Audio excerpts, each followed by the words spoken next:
بسم اللہ الرحمن الرحیم۔ السلام علیکم ورحمۃ اللہ وبرکاتہ۔ یہ زاد الطالبین کا چوتھا سبق ہے۔ اس سبق میں آپ حدیث نمبر 26 سے لے کر حدیث نمبر 37 تک پڑھیں گے۔ تو اس میں آپ کو معلوم ہے کہ حدیث کی عبارت پر اعراب لگائے جاتے ہیں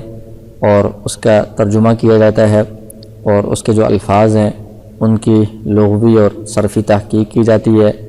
اور اس جملے کی نحوی ترکیب کی جاتی ہے،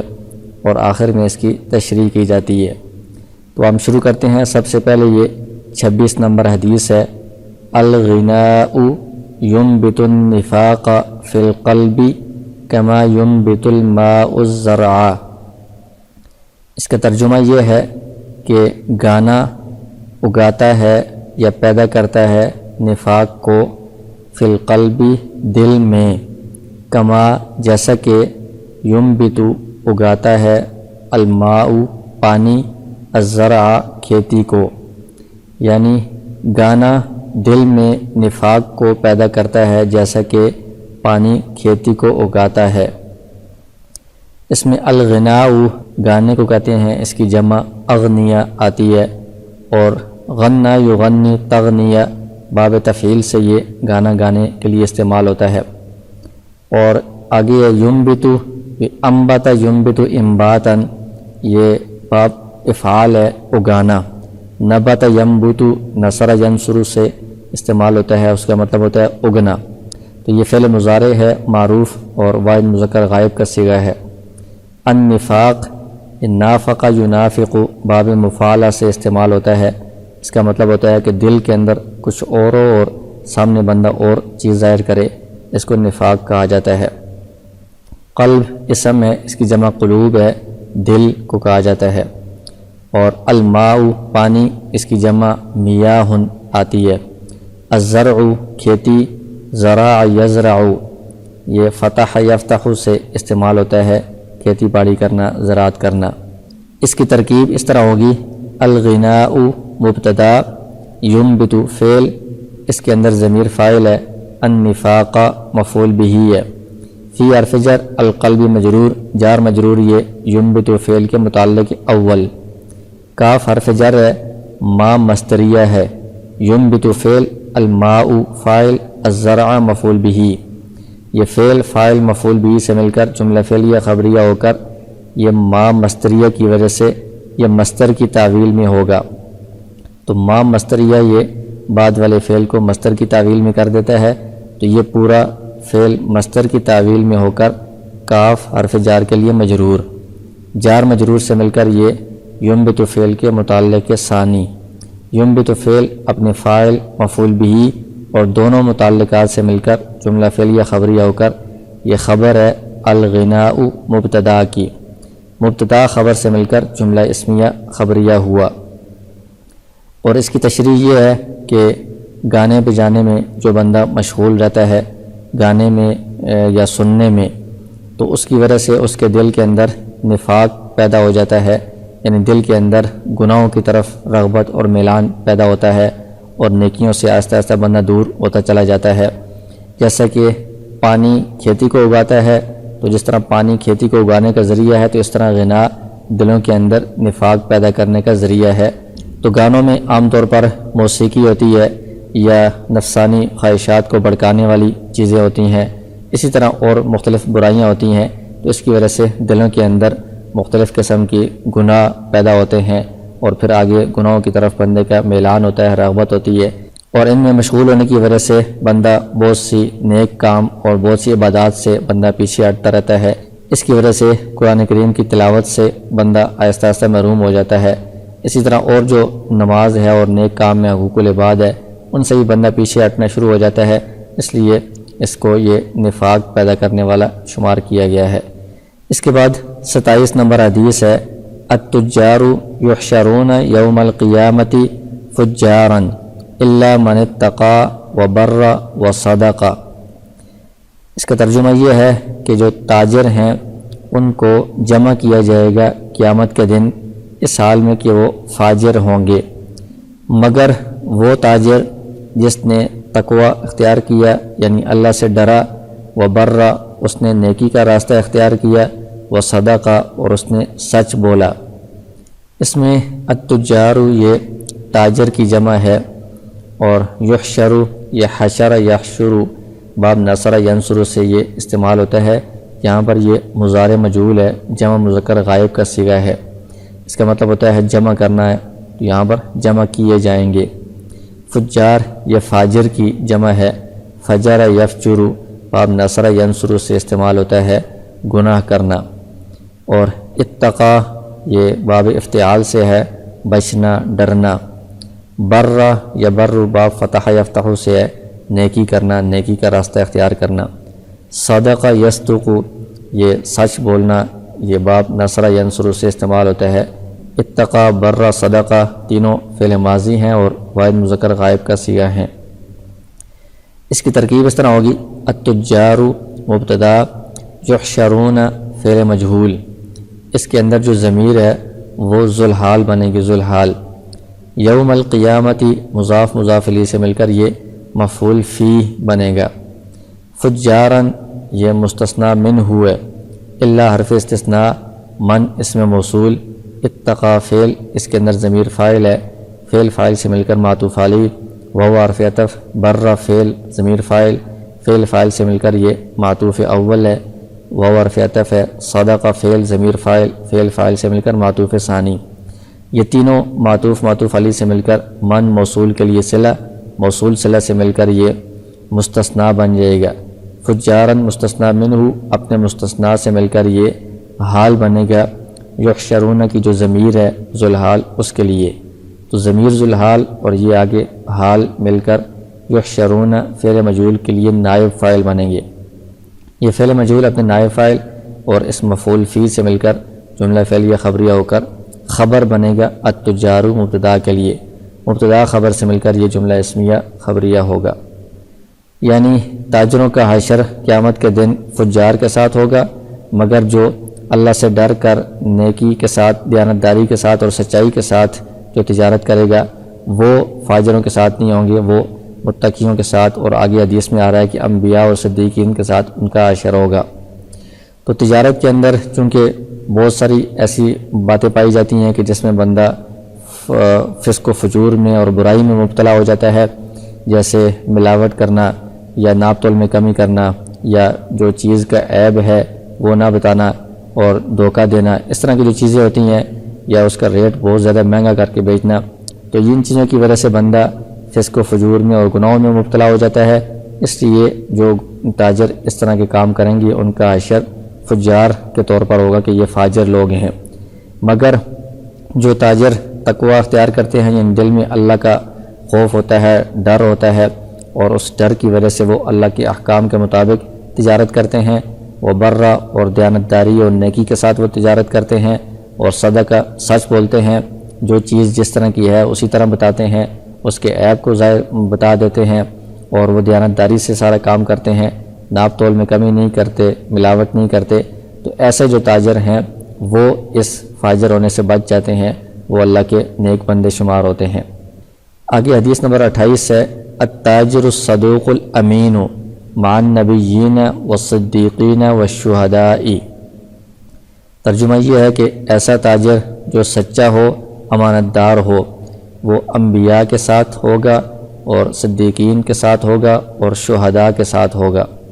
اس میں التاجر یہ اسم ہے، جمع التجار آتی ہے، جیسا کہ پچھلی حدیث میں بھی تھا۔ الصدوق یہ مبالغہ کا صیغہ ہے، بہت زیادہ سچ بولنے والا۔ الامین یہ بھی صفت مشبہ کا صیغہ ہے، امانت دار ہونا۔ النبیین نبیین کی جمع ہے، صدیقین صدیق کی جمع ہے، شہداء شہید کی جمع ہے۔ اس کی ترکیب اس طرح ہوگی: التاجر موصوف، الصدوق اس کی صفت اول، الامین اس کی صفت ثانی۔ موصوف اپنی دونوں صفتوں سے مل کر یہ مبتدا ہے، مع مضاف،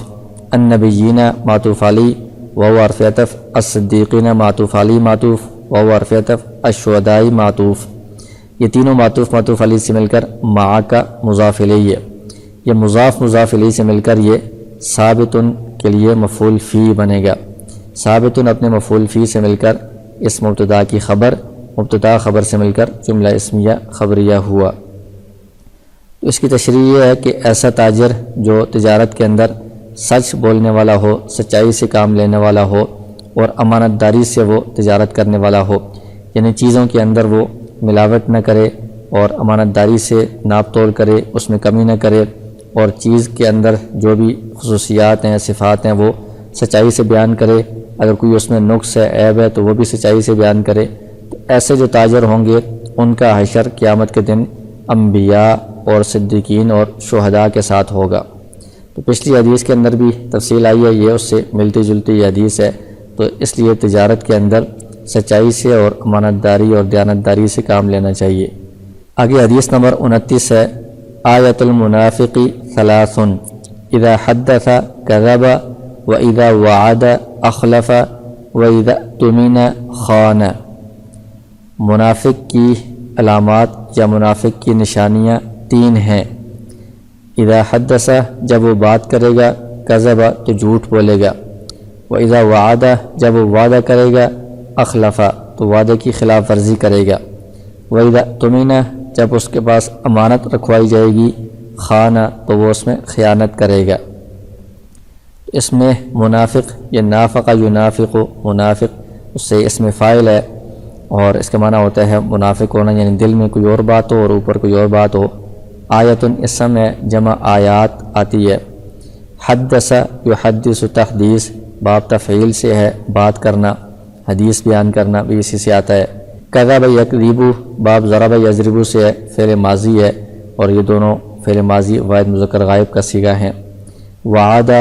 وعد یعد، مثال واوی ہے، باب ضرب یضرب اور یہ بھی فعل ماضی واحد مذکر غائب کا صیغہ ہے۔ اخلف، یہ باب افعال ہے، اخلف یخلف، فعل ماضی واحد مذکر غائب کا صیغہ ہے۔ اؤتمن،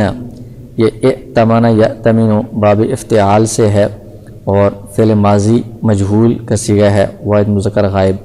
امانت کسی کے پاس رکھوائی جائے۔ خان یخون، باب نصر ینصر سے ہے، یہ قال یقول کی طرح، تو یہ اجوف واوی ہے، خیانت کرنا سے ہے، اصل میں خوانا تھا، واو ما قبل فتح کی وجہ سے الف سے بدل گیا، خانہ ہو گیا ہے، قال کی طرح۔ اس کی ترکیب اس طرح ہوگی، آیت المنافقی مضاف مضاف الیہ سے مل کر مبتدا، ثلاث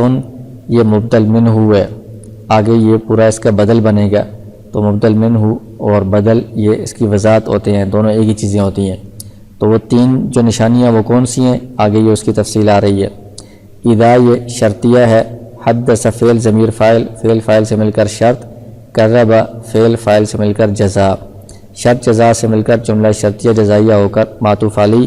واو حرف عطف، اذا شرطیہ، وعد فعل ضمیر فاعل، فعل فاعل سے مل کر شرط، اخلف فعل ضمیر فاعل، فعل فاعل سے مل کر جزا،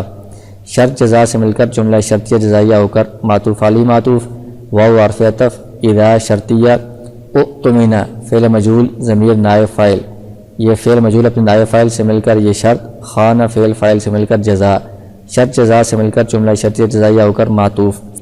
یہ تینوں جملے معطوف معطوف علی سے مل کر بدل ہیں ثلاث مبدل منہ کا، مبدل منہ بدل سے مل کر یہ خبر ہے اس مبتدا کی، مبتدا خبر سے مل کر جملہ اسمیہ خبریہ ہوا۔ اس کی تشریح یہ ہے کہ منافق کی 2 قسمیں ہوتی ہیں، ایک منافق اعتقادی ہوتا ہے کہ جس کے عقیدے کے اندر نفاق ہو، جیسا کہ رسول اللہ صلی اللہ علیہ وسلم کے زمانے میں کچھ منافق تھے جن کا قرآن میں بھی تذکرہ آیا ہے کہ ان کے دل میں کفر تھا اور اوپر سے وہ اسلام ظاہر کر رہے تھے، اپنے آپ کو مسلمان سمجھتے تھے۔ اور دوسری قسم ہوتی ہے منافق کی، منافق عملی، کہ جس کے ایمان اور عقیدے کے اندر تو نفاق نہیں ہوتا، اندر سے بھی وہ صحیح مسلمان ہے، اوپر سے بھی صحیح مسلمان ہے، لیکن اس کے جو اعمال ہیں وہ منافقوں والے ہیں۔ تو اس حدیث کے اندر منافق جو عملی ہوتا ہے، جس کے اعمال منافقوں والے ہوتے ہیں، اس کی علامات بتائی گئی ہیں، اس کی تفصیل بتائی گئی ہے کہ ایسا شخص جس کے اندر یہ 3 باتیں پائی جائیں یا ان میں سے کوئی بات پائی جائے تو اس کے اندر منافقوں والا عمل پایا جا رہا ہے۔ تو یہ 3 باتیں کون سی ہیں؟ ایک بات یہ ہے کہ جب وہ بندہ گفتگو کرتا ہے، بات کرتا ہے، تو اس میں جھوٹ بولتا ہے، تو جھوٹ بولنا یہ کبیرہ گناہ ہے، بہت بڑا جرم ہے، اور یہ مومن کی شان نہیں ہے، مسلمان کی شان نہیں ہے۔ تو جو بندہ جھوٹ بول رہا ہے تو یہ اس کے اندر منافقوں والی علامت پائی جا رہی ہے۔ اسی طرح جب کوئی بندہ وعدہ کرتا ہے تو وعدے کو پورا کرنا یہ بھی ضروری ہوتا ہے۔ وعدے کی خلاف ورزی کرنا یہ بھی بہت بڑا گناہ ہے، جرم ہے، اور مومن کی شان کے یہ خلاف ہے۔ جو بندہ وعدہ کی خلاف ورزی کر رہا ہے تو یہ بھی اس کے اندر منافقوں والا عمل پایا جاتا ہے، یہ مسلمانوں والا عمل نہیں ہے۔ اسی طرح کسی کے پاس امانت رکھی جائے تو امانت کو پورا امانت داری کے ساتھ سنبھالنا اور واپس کرنا یہ بھی ضروری ہے۔ اس میں اگر کوئی خیانت کر رہا ہے تو یہ امانت میں خیانت کرنا بھی منافقوں والا عمل ہے، یہ مومن کی مسلمان کی شان نہیں ہے۔ اس لیے یہ منافقوں والے جو اعمال ہیں ان سے بچنا چاہیے، مومن کو سچا ہونا چاہیے، وعدہ کی پاسداری کرنی چاہیے اور امانت کی بھی پوری حفاظت کرنی چاہیے۔ آگے حدیث نمبر 30 ہے، الکبائر الاشراک باللہ وعقوق الوالدین وقتل النفس والیمین الغموس۔ کبیرہ گناہ یہ ہیں اللہ کے ساتھ شریک ٹھہرانا، والدین کی نافرمانی کرنا، نفس کو کسی جان کو قتل کرنا اور جھوٹی قسم کھانا۔ الکبائر یہ کبیرتن کی جمع ہے، کبورہ یکبر بڑا ہونا، اس سے مراد کبیرہ گناہ ہیں، بڑے گناہ ہیں۔ الاشراک اشرک یشرک شریک ٹھہرانا، باب افعال سے یہ مصدر ہے۔ والدین یہ تثنیہ ہے، اس کی واحد والد ہے۔ قتل یہ مصدر ہے، قتل یقتل باب نصر ینصر سے استعمال ہوتا ہے۔ نفس یہ اسم ہے، اس کی جمع انفس آتی ہے، جان کو کہتے ہیں۔ یمین اسم ہے، اس کی جمع ایمان آتی ہے، قسم۔ غموس غمس یغمس یہ باب ضرب یضرب سے استعمال ہوتا ہے، ڈوب جانا یا ڈھانپ لینا۔ تو جو جھوٹی قسم ہوتی ہے یہ انسان کو گناہوں کے اندر ڈبو دیتی ہے، ڈھانپ لیتی ہے، اس لیے اس کو یمین غموس کہا جاتا ہے۔ اس کی ترکیب اس طرح ہوگی، الکبائر مبتدا، الاشراک یہ موصوف ہے، با حرف جر، لفظ اللہ مجرور ہے، جار مجرور یہ ثابتن کے متعلق ہو کر اس کی صفت بنے گی۔ موصوف صفت سے مل کر یہ معطوف علی، واو حرف عطف، حقوق الوالدین مضاف مضاف الیہ سے مل کر یہ معطوف علی معطوف، واو حرف عطف، قتل النفس مضاف مضاف الیہ سے مل کر یہ معطوف علی معطوف، واو حرف عطف،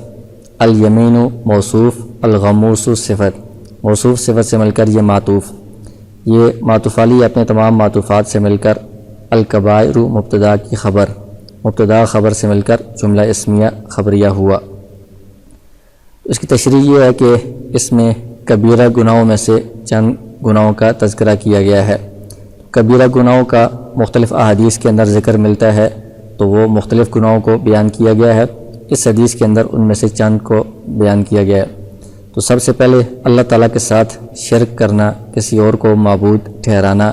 کسی بھی چیز میں، تو یہ سب سے بڑا گناہ ہے۔ قرآن کریم کے اندر اللہ تعالیٰ نے ارشاد فرمایا ہے کہ ان اللہ لا یغفر ان یشرک بہ ویغفر ما دون ذلک لمن یشاء، کہ اللہ تعالیٰ شرک کو کبھی بھی معاف نہیں کریں گے جب تک بندہ دنیا میں توبہ نہ کر لے، لیکن باقی گناہوں کو اللہ تعالیٰ قیامت کے دن معاف کر دیں گے۔ تو یہ شرک بہت بڑا جرم ہے، بہت بڑا گناہ ہے۔ اور اسی طرح والدین کی نافرمانی کرنا یہ بھی بہت بڑا گناہ ہے، کہ والدین نے بچپن میں بچے کو کس طرح مشقتوں کے ساتھ، تکالیف کے ساتھ اس کی پرورش کرتے ہیں، اس کی تربیت کرتے ہیں۔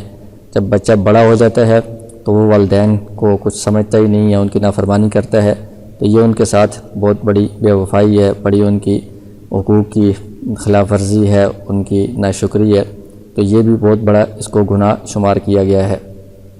اسی طرح کسی جان کو قتل کرنا، ناحق قتل کرنا، یہ بھی بہت بڑا جرم ہے۔ قرآن کریم کے اندر یہ کہا گیا کہ کسی ایک انسان کو قتل کرنا پوری انسانیت کے قتل کرنے کے مترادف ہے۔ اور قرآن کریم کی ایک آیت کے اندر یہ بھی ہے کہ جس نے جان بوجھ کر کسی کو قتل کیا تو اس کا جو بدلہ ہے وہ جہنم ہے۔ تو اس لیے یہ قتل کرنا بھی کبیرہ گناہوں میں سے بڑا گناہ ہے۔ والیمین الغموس، اسی طرح جھوٹی قسم کھانا یہ بھی کبیرہ گناہوں میں سے ہے، یعنی کسی گزشتہ کام کے اوپر بندے نے وہ کام نہیں کیا، وہ قسم کھا کر کہتا ہے کہ میں نے ایسا کام کیا ہے، یا وہ کام کیا تھا لیکن قسم کھا کر کہتا ہے کہ میں نے یہ کام نہیں کیا، تو اس کو یمین غموس کہا جاتا ہے، جو گزشتہ زمانے کی کسی بات پر ہوتی ہے۔ تو یہ جھوٹی قسم ہے، یہ بھی کبیرہ گناہوں میں سے ایک کبیرہ گناہ ہے۔ یہ کبیرہ گناہوں کا بیان کرنے کا مقصد یہ ہے کہ باقی بھی ہر قسم کے گناہوں سے بندے کو بچنے کی کوشش کرنی چاہیے، لیکن خاص طور پر ان کبیرہ گناہوں سے بہت زیادہ بچنے کا اہتمام کرنا چاہیے۔ اگر کوئی گناہ ہو گیا ہو تو اس پر فوراً اللہ تعالیٰ سے سچے دل سے توبہ کرنی چاہیے۔ آگے حدیث نمبر 31 ہے، البر حسن الخلق والاثم ما حاک فی صدرک وکرہت ان یطلع علیہ الناس۔ نیکی اچھے اخلاق ہیں اور گناہ وہ ہے جو کھٹکے تمہارے دل میں اور تم ناپسند سمجھو کہ مطلع ہوں اس پر لوگ۔ یعنی نیکی اچھے اخلاق کو کہا جاتا ہے اور گناہ وہ ہے جو تمہارے دل میں کھٹکے اور تم لوگوں کے اس پر مطلع ہونے کو ناپسند سمجھو۔ اس میں ہا کا یہ ہا کا یا ہو کو باب نصر ینصر سے استعمال ہوتا ہے، کھٹکنا۔ صدر سینے کو کہتے ہیں، جمع صدور آتی ہے۔ کریہتا کریہ یکرہ باب سمیع یسمع سے ہے، ناپسند کرنا کسی چیز کو۔ اور اطلاع یطلع یہ باب افتعال سے ہے، اور یطلع یہ مضارع ہے، فعل مضارع معروف واحد مذکر غائب کا صیغہ ہے، مطلع ہونا، اطلاع ہونا کسی بات پر۔ اس کی ترکیب اس طرح ہوگی، البر مبتدا ہے، حسن مضاف، الخلقی مضاف الیہ، مضاف مضاف الیہ سے مل کر یہ اس کی خبر بنے گی مبتدا کی، مبتدا خبر سے مل کر جملہ اسمیہ خبریہ ہو کر معطوف علیہ۔ یہ واو حرف عطف ہے، الاثم پھر مبتدا ہے، ما موصولہ ہے، ہا کا فعل اس کے اندر ضمیر فاعل ہے، فی حرف جر، صدری کا مضاف مضاف الیہ سے مل کر مجرور، جار مجرور سے مل کر فعل کے متعلق، فعل اپنے فاعل اور متعلق سے مل کر جملہ فعلیہ خبریہ ہو کر معطوف علیہ۔ واو حرف عطف، کرہتا اس کے اندر فعل ہے، ضمیر اس کے اندر فاعل ہے، ان یہ مصدریہ ہے، ناصبہ ہے، یطلع فعل ہے اور الناس اس کا فاعل ہے، علیہ جار مجرور یہ یطلع فعل کے متعلق، فعل اپنے فاعل اور متعلق سے مل کر یہ پورا جملہ مصدر کی تعویل میں ہو کر، یعنی ان مصدریہ کی وجہ سے یہ جملہ مصدر کی تعویل میں ہو جائے گا، تو یہ مصدر کی تعویل میں ہو کر کرہتا فعل کے لیے مفعول بھی بن جائے گا۔ کرہتا فعل اپنے فاعل اور مفعول بھی سے مل کر جملہ فعلیہ خبریہ ہو کر یہ معطوف بن جائے گا اس ہا کا فی صدری کا معطوف کے لیے۔ معطوف علیہ اور معطوف دونوں یہ جملے ما موصول کے لیے صلہ بنیں گے، موصول صلہ سے مل کر یہ الاسم مبتدا کی خبر بنے گی، مبتدا خبر سے مل کر جملہ اسمیہ خبریہ ہو کر معطوف، اور یہ جملہ معطوف علیہ تھا، معطوف علیہ معطوف سے مل کر جملہ معطوفہ ہوا۔ اور اس کی تشریح یہ ہے کہ جو نیکی ہے، کوئی بندہ اگر نیکی کا راستہ اختیار کرنا چاہتا ہے یا اپنے آپ کو نیک شمار کرنا چاہتا ہے تو اس کو اچھے اخلاق اپنانے ہوں گے، اچھے اخلاق بندے کے ہوں تو یہ سب سے بڑی نیکی ہے، کیونکہ جو نماز روزہ اور عبادات ہیں وہ اس کا تعلق اللہ تعالیٰ کی ذات کے ساتھ ہوتا ہے، تو اللہ تعالیٰ کے حقوق میں اگر کچھ کوتاہی ہو بھی تو اللہ تعالیٰ معاف کر دیتے ہیں، اور جو اخلاق ہیں اچھے اخلاق ان کا تعلق بندوں کے ساتھ ہوتا ہے، اس لیے بندوں کے حقوق کے اندر بہت ذرا احتیاط سے کام لینا پڑتا ہے۔ ان کے اندر اگر کوتاہی ہو تو اس کی معافی بندوں کی طرف سے اگر نہ ہو تو اللہ تعالیٰ اس کی معافی بھی نہیں فرماتے، اس لیے اچھے اخلاق بندہ اختیار کرے تو اس کی بنیاد پر وہ جلد نیکی کے مقام پر پہنچ سکتا ہے۔ اور گناہ کسے کہتے ہیں؟ ایسی چیز کہ جو بندے کے دل میں کھٹکے، بندہ کوئی کام کرنا چاہے اور دل میں کھٹک ہو کہ پتہ نہیں یہ ٹھیک ہے یا نہیں ٹھیک، تو اس کو گناہ کہا جاتا ہے۔ اور پھر یہ کہ بندے کو یہ بھی ڈر ہو کہ لوگ اس پر مطلع ہو جائیں گے، لوگوں کو پتہ چلے گا تو اس کو ناپسند سمجھے بندہ کہ لوگوں کو پتہ نہ چلے، تو ایسی چیز کو یہ گناہ کہا جاتا ہے، یہ گناہ کی ایک علامت بتائی گئی ہے۔ تو کچھ چیزیں تو ایسی ہیں جو واضح طور پر قرآن و حدیث میں، شریعت میں ان کو گناہ کہا گیا ہے، ان کا گناہ ہونا بالکل واضح ہے، اس میں تو بالکل واضح بات ہے کہ وہ گناہ ہے، اس سے بچنا ہی ہے۔ اور کچھ چیزیں ایسی ہیں کہ جس کو صاف صاف جائز قرار دیا گیا ہے، تو اس میں اگر معاشرے کی لوگوں کی باتوں کی وجہ سے بندے کا دل کھٹکے کرنے سے، تو یہ بات ٹھیک نہیں ہے، وہ جو کام جائز ہے اس کو جائز ہی شمار کیا جائے گا۔ لیکن جو چیزیں ایسی ہیں کہ جس کے بارے میں صراحتاً قرآن و حدیث میں کوئی بات موجود نہیں ہے، تو اس کے اندر اگر بندے کو شبہ ہوتا ہے، دل کھٹکتا ہے، تو احتیاط کی وجہ سے بندہ شبہ سے بھی پیچھے ہٹ جائے، شبہ والی جگہ سے بھی بچ جائے، تو اس کو یہ کہا جاتا ہے کہ بندہ گناہوں سے بچ رہا ہے، یہ پرہیزگار بن جاتا ہے۔ آگے حدیث نمبر 32 ہے، الخلق عیال اللہ فاحب الخلق الی اللہ من احسن الی عیالہ، مخلوق اللہ کا کنبہ ہیں، پس مخلوق میں سے زیادہ پسندیدہ اللہ کے نزدیک وہ ہے جو اچھا سلوک کرے اس کے کنبے کے ساتھ۔ تو اس میں الخلق یہ اس سے مراد مخلوق ہے، اور عیال یہ عال یعول، کسی کی دیکھ بھال کرنا، اس کی پرورش کرنا، اس سے یہ نکلا ہے۔ جو اہل و عیال ہوتے ہیں ان کی بندہ پرورش کر رہا ہوتا ہے، دیکھ بھال کر رہا ہوتا ہے۔ اور احب یہ اس میں تفضیل ہے، واحد مذکر غائب کا صیغہ ہے۔ احب یحب باب افعال سے ہے۔ احسن یحسن یہ بھی باب افعال سے ہے، کسی کے ساتھ احسان کرنا، اچھا سلوک کرنا۔ فعل ماضی واحد مذکر غائب کا صیغہ ہے۔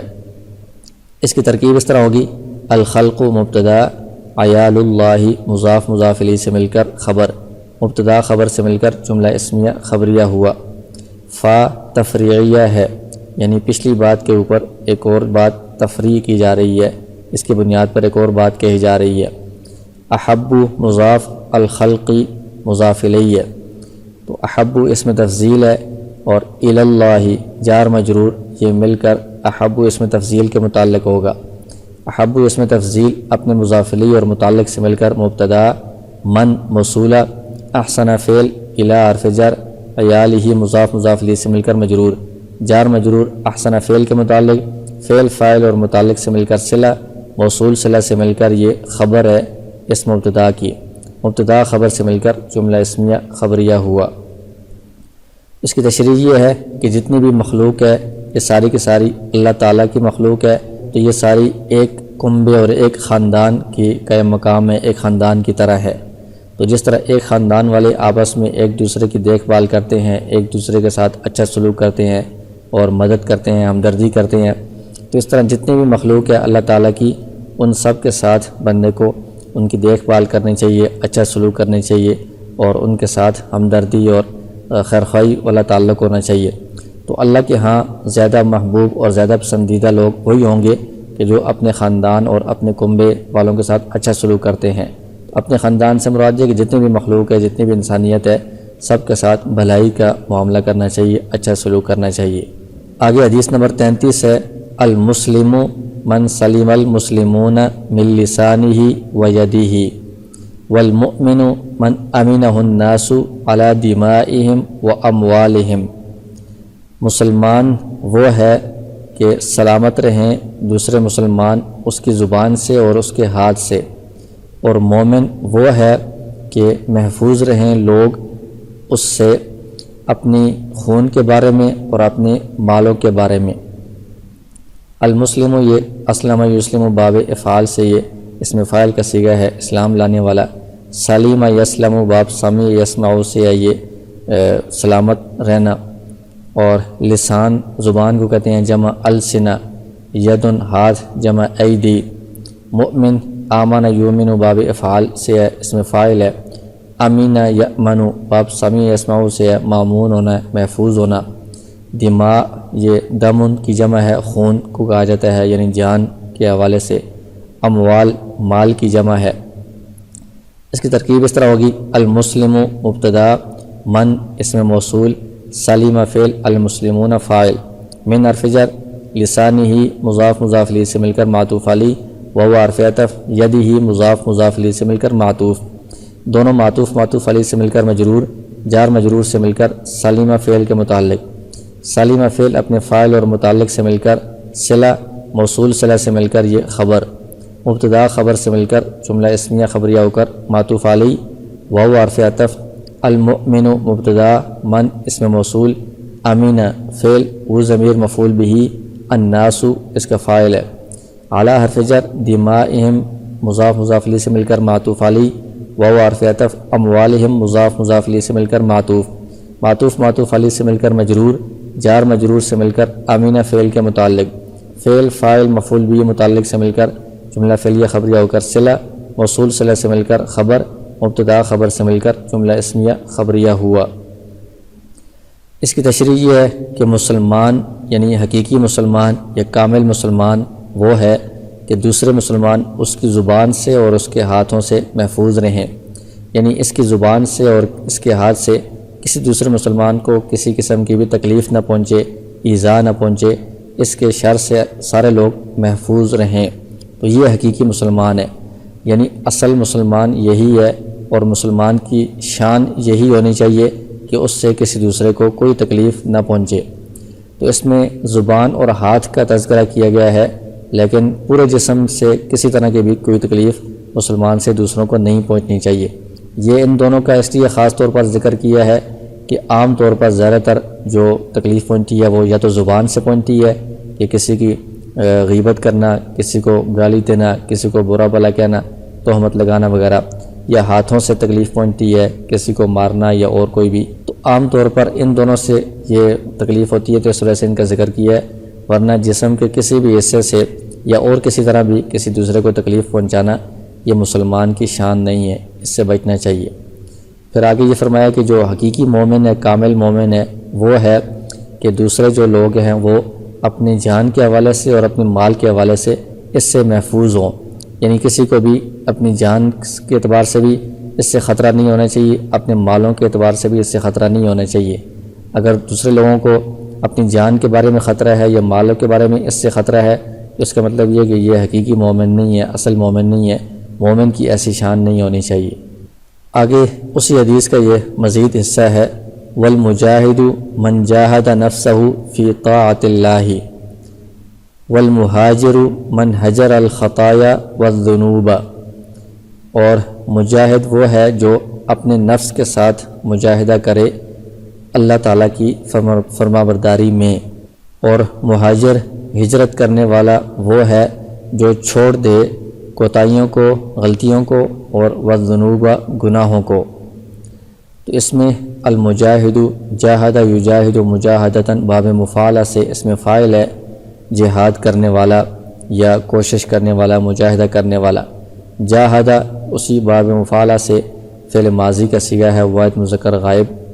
طاعت یہ اطاع یطیع اطاعتاً، اطاعت کرنا، کسی کی فرما برداری کرنا۔ آگے مہاجر ہاجر یہاجر مہاجرتاً، یہ بھی ہجرت کرنے سے یعنی چھوڑنے سے آتا ہے، اور یہ باب مفعلہ سے اس میں فاعل کا صیغہ ہے۔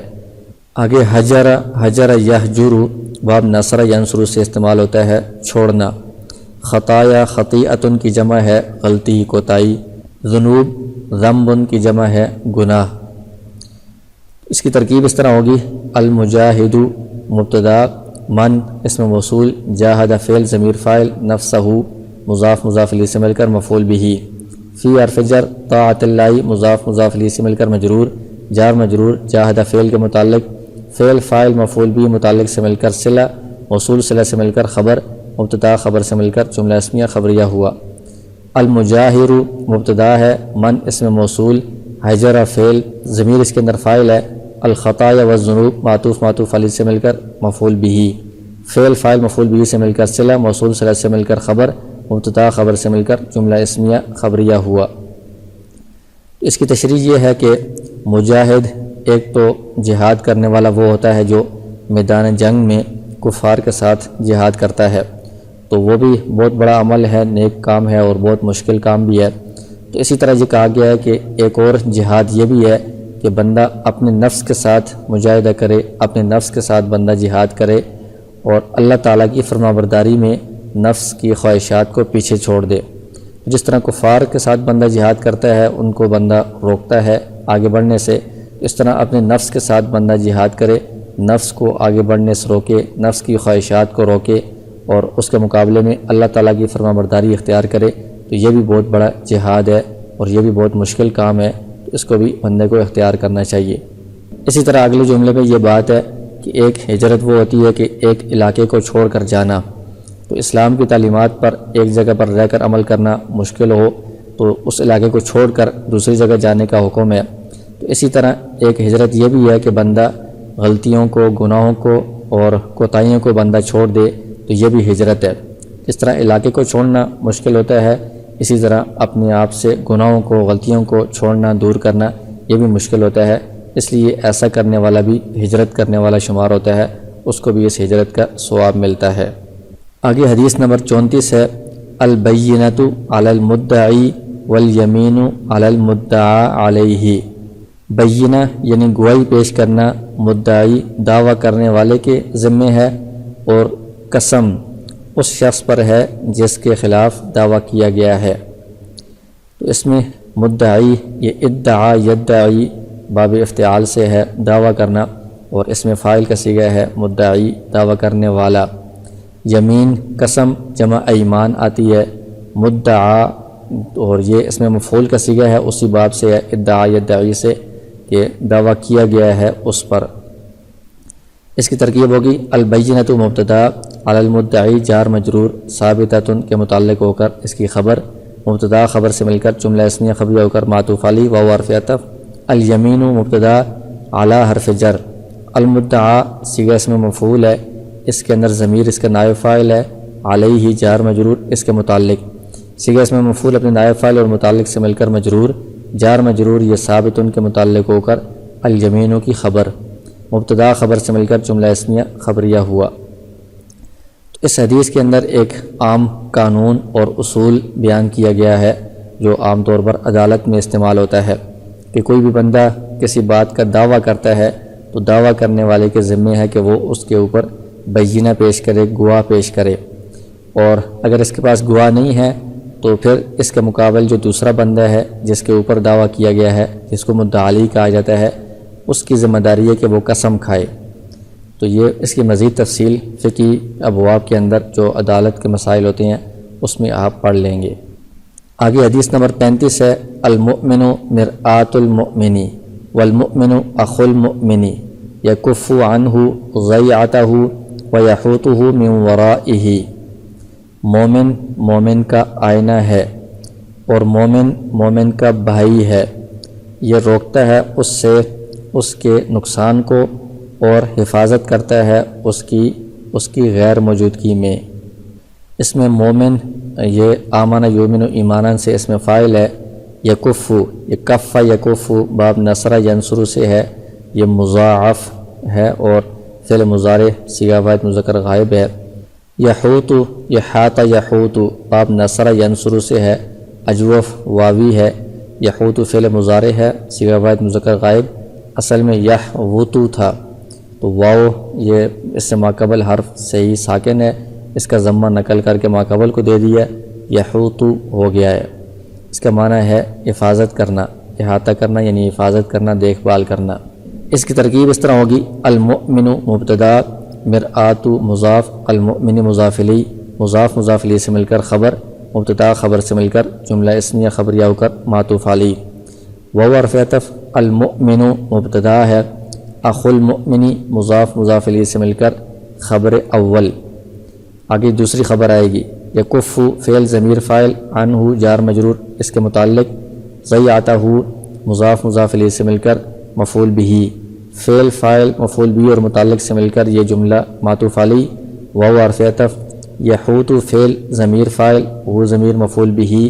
من حرف جر، ورائہ مضاف مضاف الیہ سے مل کر مجرور، جار مجرور سے مل کر فعل کے متعلق، فعل اپنے فاعل مفعول بہ متعلق سے مل کر جملہ فعلیہ خبریہ ہو کر معطوف۔ تو یہ یکف عنہ سے آگے یہ دونوں جملے معطوف معطوف علیہ سے مل کر المؤمنوں کی خبر ثانی، یہ مبتدا دونوں خبروں سے مل کر جملہ اسمیہ خبریہ ہو کر معطوف، یہ معطوف معطوف علیہ سے مل کر جملہ معطوفہ ہوا۔ تو اس میں تشریح یہ ہے کہ مومن دوسرے مومن کا آئینہ ہوتا ہے، جیسے آئینے کے اندر بندہ دیکھتا ہے تو آئینہ اپنے جو عیوب ہوتے ہیں اس بندے کے وہ صرف اسی کو بتاتا ہے، دوسرے لوگوں کو نہیں بتاتا۔ تو اسی طرح ایک مومن دوسرے مومن کے جو عیوب ہوتے ہیں، نقص ہوتے ہیں، وہ اسی کو بتاتا ہے، دوسرے لوگوں میں اس کو نہیں پھیلاتا۔ اور دوسری بات یہ ہے کہ جس طرح آئینے کو دیکھ کر بندہ اپنے آپ کو سنوارتا ہے، ٹھیک کرتا ہے، غلطیاں دور کرتا ہے، اس طرح ایک مومن کو ایسا ہونا چاہیے کہ اس کی عملی زندگی کو دیکھ کر دوسرے لوگ اپنے آپ کو سنواریں، اپنے آپ کو ٹھیک کریں۔ اور پھر یہ کہا گیا ہے کہ ہر مومن ہر مسلمان دوسرے مسلمان کا بھائی ہے، ان کو آپس میں بھائیوں والا سلوک کرنا چاہیے، آپس میں ایک دوسرے کے ساتھ ہمدردی اور خیرخواہی اور دیکھ بھال والا سلوک ہونا چاہیے۔ اور کس طرح یکف عنہ ضیعتہ، کہ ہر مومن دوسرے مومن کے نقصان کو اس سے روکتا ہے، نقصان سے اس کو بچاتا ہے اور اس کے اموال کی ہر چیز کی حفاظت کرتا ہے۔ وَيَحُوطُ مِنْ وَرَائِهِ، اور سامنے بھی اس کی وہ خیر خواہی کرتا ہے، اس کی حفاظت کرتا ہے، اس کو نقصان سے بچاتا ہے۔ اور مِنْ وَرَائِهِ کا مطلب یہ ہے کہ دوسرے کی غیر موجودگی میں بھی اس کے پیچھے اس کی مال اور اس کی ساری چیزوں کی حفاظت کرتا ہے، اس کو نقصان سے وہ بچاتا ہے۔ تو ایک مومن کی شان یہی ہونی چاہیے۔ تو اس کا مطلب یہ ہے کہ اگر مومن دوسرے کو نقصان پہنچاتا ہے یا اس کے مال کی یا چیزوں کی حفاظت نہیں کرتا، تو اس کا مطلب ہے کہ یہ مومنوں والی صفات اس کے اندر نہیں ہے۔ مومن کی شان یہی ہونی چاہیے کہ وہ دوسرے کے ساتھ بھائیوں والا سلوک کرے اور اس کی ہر چیز کی حفاظت کرے، اس کو نقصان سے بچائے۔ آگے حدیث نمبر 36 ہے، المؤمنون کرجل واحد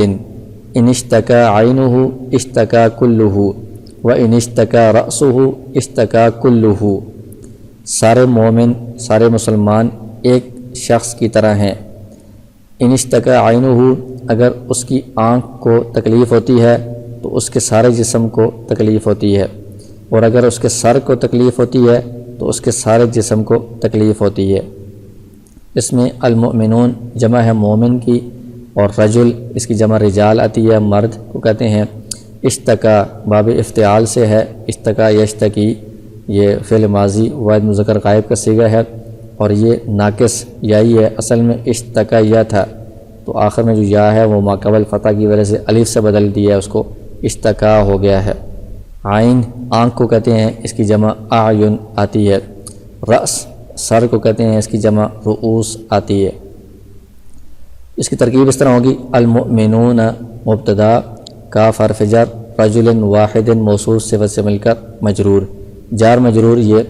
ثابت کے متعلق ہو کر خبر، مبتدا خبر سے مل کر جملہ اسمیہ خبریہ ہوا۔ آگے ان شرطیہ ہے، اشتکا فعل، عینہ مضاف مضاف الیہ سے مل کر فاعل، فعل فاعل سے مل کر شرط، اشتکا فعل، کلہ مضاف مضاف الیہ سے مل کر فاعل، فعل فاعل سے مل کر جزا، شرط جزا سے مل کر جملہ شرطیہ جزائیہ ہو کر معطوف علیہ، وہو حرف عطف۔ آگے یہ پھر ان شرطیہ ہے، اشتکا فعل، رأسہ مضاف مضاف الیہ سے مل کر فاعل، فعل فاعل سے مل کر شرط، اشتکا فعل، کلہ مضاف مضاف الیہ سے مل کر فاعل، فعل فاعل سے مل کر جزا، شرط جزا سے مل کر جملہ شرطیہ جزائیہ ہو کر معطوف، معطوف معطوف علیہ سے مل کر جملہ معطوفہ ہوا۔ اس کی تشریح یہ ہے کہ اس حدیث میں مسلمانوں کے لیے ایک بہت بڑا سبق بیان کیا گیا ہے کہ پوری دنیا کے اندر جتنے بھی مسلمان ہیں، چاہے وہ کسی بھی ملک سے تعلق رکھتے ہوں، کسی بھی قوم سے تعلق رکھتے ہوں، کسی بھی زبان والے ہوں، کسی بھی رنگ والے ہوں، وہ سارے کے سارے آپس میں ایسے ہیں جیسے ایک پورا جسم ہوتا ہے۔ تو جسم کے جو مختلف اعضاء ہوتے ہیں ان کا آپس میں جس طرح تعلق ہوتا ہے، اس طرح پوری دنیا کے مسلمانوں کا آپس میں اس طرح کا تعلق ہونا چاہیے۔ تو اس کی مثال یہ ہے، جیسے جسم کے اندر جو مختلف اعضاء ہیں، تو اس میں اگر کسی ایک کو تکلیف پہنچتی ہے تو پورا جسم اس کی وجہ سے تکلیف میں مبتلا ہوتا ہے، فکر مند ہوتا ہے، بے چین ہوتا ہے۔ جیسے مثال دی ہے کہ آنکھ کو اگر تکلیف ہوتی ہے، اس کی وجہ سے پورے جسم میں شکایت ہوتی ہے، تکلیف ہوتی ہے، بے چینی ہوتی ہے، اور پورا جسم اس کے درد کو محسوس کرتا ہے۔ سر میں درد ہوتا ہے تو پورا جسم اس درد کو محسوس کرتا ہے، پورے جسم میں بے چینی ہوتی ہے۔ تو یہی مثال ہے، مومنوں کو بھی ایسا ہونا چاہیے کہ پوری دنیا میں کسی بھی جگہ کسی ایک مسلمان کو اگر کوئی تکلیف ہو تو سارے مسلمانوں کو اسی طرح بے چین ہونا چاہیے، اس کی فکر کرنی چاہیے، اس کی تکلیف کو محسوس کرنا چاہیے اور تکلیف کو دور کرنے کی کوشش کرنی چاہیے۔ تو سارے مسلمان کو آپس میں اس طرح بھائیوں کی طرح اور ایک جان ہو کر رہنا چاہیے۔ آگے حدیث نمبر 37 ہے جو اس سبق کی آخری حدیث ہے، السفر قطعۃ من العذاب یمنع احدکم نومہ وطعامہ وشرابہ فاذا قضى احدکم نہمتہ من وجہہ فلیعجل الی اہلہ۔ سفر عذاب کا ایک ٹکڑا ہے جو روک دیتا ہے تم میں سے کسی کو اس کی نیند سے، اس کے کھانے سے اور اس کے پینے سے،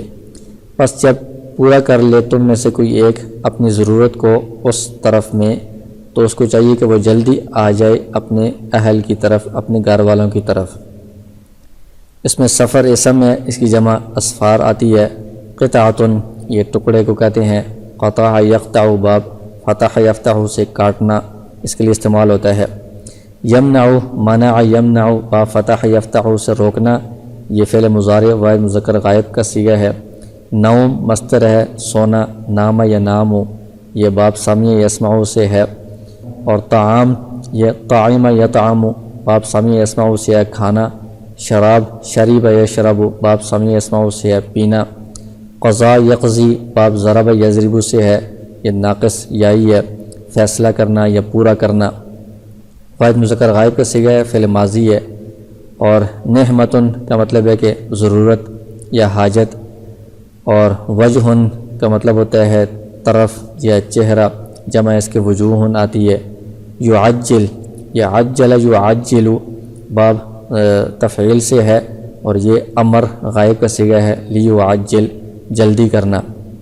اس کی ترکیب اس طرح ہوگی، السفر مبتدا، قطعۃ